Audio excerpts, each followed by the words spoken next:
স্বপ্ন। একটি স্বপ্ন আপনাকে ভাবিয়ে তোলে, আর তা বাস্তবায়িত হলে বিস্মিত করে দেয়। আর সে স্বপ্ন যদি ধারাবাহিকভাবে প্রকাশ হতে থাকে, তাহলে তা বদলে দেয় পৃথিবীর লিখনি।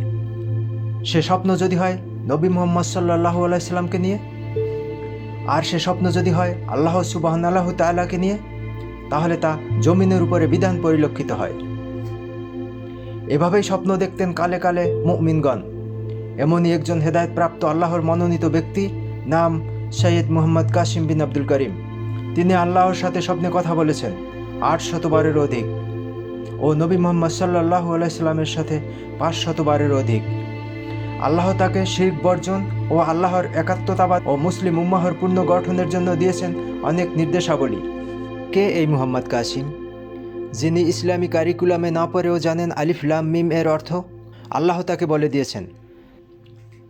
তাকে স্বপ্নে আল্লাহ দেখিয়েছেন আসহাবে কাহাবের প্রাকৃত সংখ্যা ও সুলাইমান আলাইসাল্লামের আংটির ব্যবহার, গাজওয়াতুল হিন্দ, দাজ্জাল, ঈসা আলাইসাল্লাম, ইয়াজুস মাজুস ও হাসরের দিনের ধারাবাহিকতা।